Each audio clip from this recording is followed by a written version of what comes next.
Okay, today we're going to start reading The Pardoner's Tale, and we're going to begin with the prologue. So the reason that we're reading the prologues is because when we get to the project for this, each of you will be writing a prologue. And so you need a little example, a couple examples of what the prologue could include. So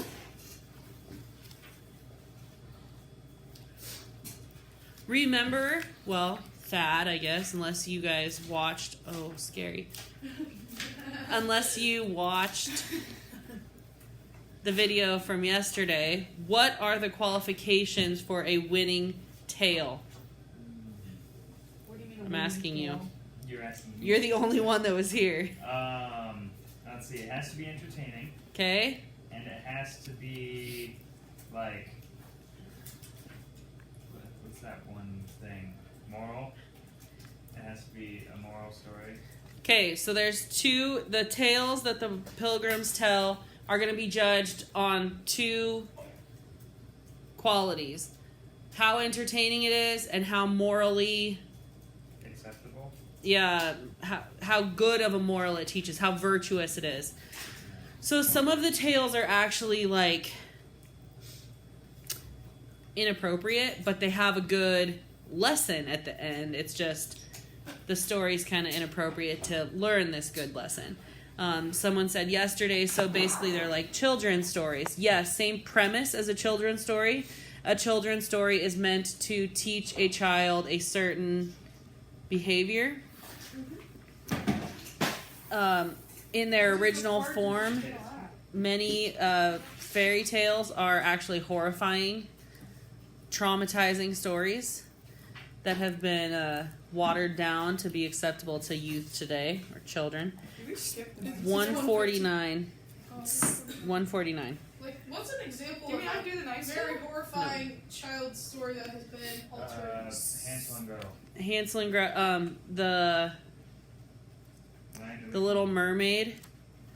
In the Little Mermaid, Ursula like eats people, and she has you know what a banshee is?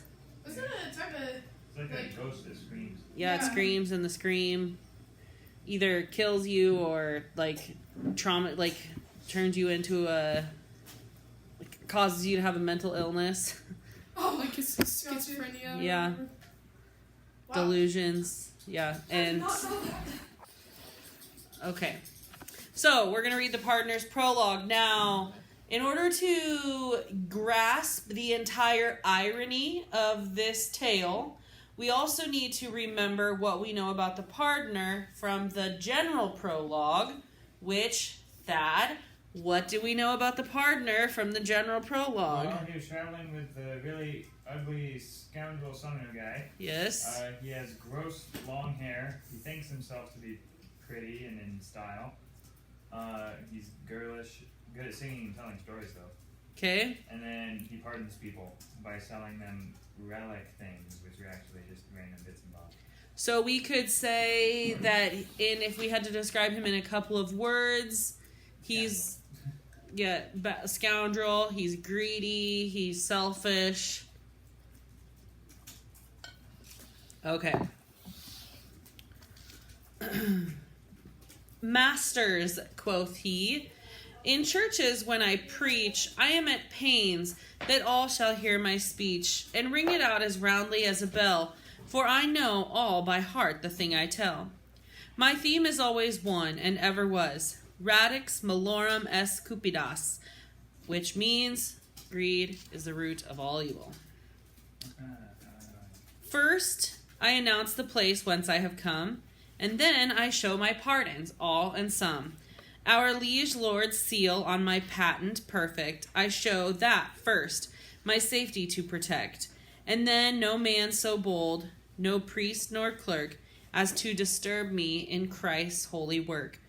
And after that my tales I marshal all, indulgences of pope and cardinal, of patriarch and bishop, these I do show, and in Latin speak some words, a few, to spice therewith a bit my sermoning, and stir men to devotion, marveling.